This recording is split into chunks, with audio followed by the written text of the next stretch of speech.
Welcome again. Um, I'm here to speak to us about our lives as Christians. One time I was in a program asking God, what should I speak to the people about? And God told me what I'm about to share with you. And it's just simple. He said to me, a part time Christian cannot defeat a full time devil. Now, that struck my heart and that spoke to me personally. How often are you a Christian? Are you a Christian only on Sunday mornings? Or are you a Christian only in the morning during your morning devotion and in the evening before you sleep when you pray? Or are you just a Christian when you are at the midweek service when you go to church within the week? Are you only a Christian when you are among Christian brethren, when you are trying to also show that you are spiritual too? Um, are you a Christian when you are alone? Are you a Christian when you are with all your friends? Are you a Christian at your place of work? Are you a Christian um, when no one is looking at you? What does it even mean to be a Christian? I know we all should know that, but I feel like I should remind us because many of us seem to forget what it means to be a Christian. To be a Christian means to be like Christ. That is, you do only what you know that Christ will do. You say only what you know Christ will say. You go only where you know Christ will go. You wear only what you know that Christ will wear.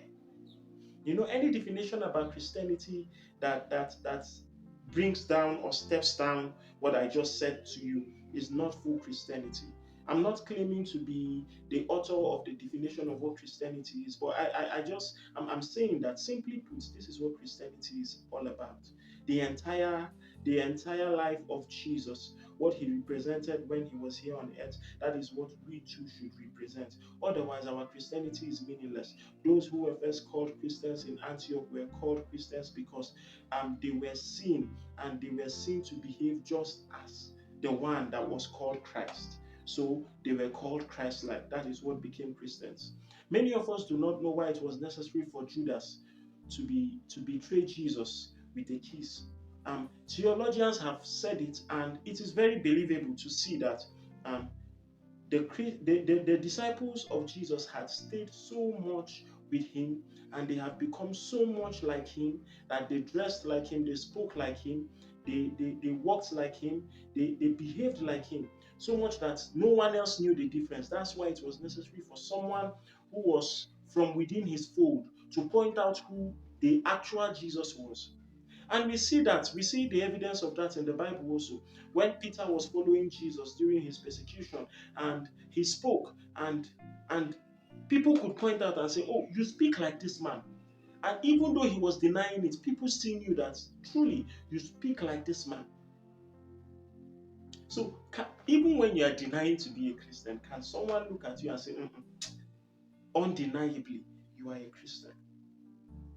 Now, not to give myself as an example or to make myself look like um, the example of what a Christian should be. Of course, Jesus is our example. Many times I just show up in front of people and someone says, you're a pastor. And before I could even say anything much, someone just says, you're a pastor. Someone says, this one, you're a church boy. Um, there's something about the way you dress. There's something about the way you speak. There's something about the way you act. I know we say it's in our heart. Yes, it begins from the heart, but it doesn't end in the heart. Right?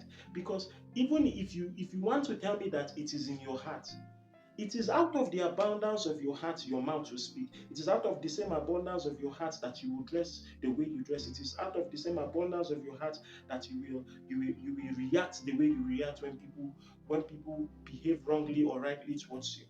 Your reactions towards emotional matters is out of the same abundance of that heart, right? So if it is in your heart, we will see it. Christianity is not only inward, it begins inwardly and manifests outwardly. That one can see you and know that you have been with Jesus. I always say, in a humorous way, and even in serious times, I use this example that he who stays beside the fire, um, that is firewood, fire made with wood, um, whoever stays beside that fire, when he departs, it begins to smell like smoke.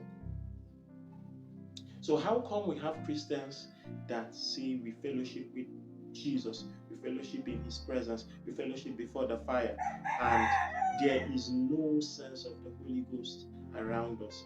There's no fragrance of the Holy Ghost within us. There's no fragrance of Jesus in us. So where is it that we are fellowshipping? Because you cannot fellowship with Jesus and the energy that is radiating through you is the energy of worldliness. No, no, no. There is something that happens to your entire being when you fellowship with Jesus, the true Jesus. I don't know what you've been fellowshipping with, but if it is not radiating, that means you've not gone really deep into the fellowship, or you are not fellowshipping at all. This is not to make a mockery of your Christianity. This is to challenge you to know that there is more and there is a way it should look. This is the way it should look. They should see and they should know. How did the Bible put it? Let your light shine so brightly before men that they may see and glorify your Father in heaven. Let your light shine. So it is supposed to be seen. You are a city set upon a hill that cannot be hidden. That is you. Let the Lord help you. Allow the Lord to have a general working in you. Remember, a part-time Christian cannot defeat a full-time devil. God bless you.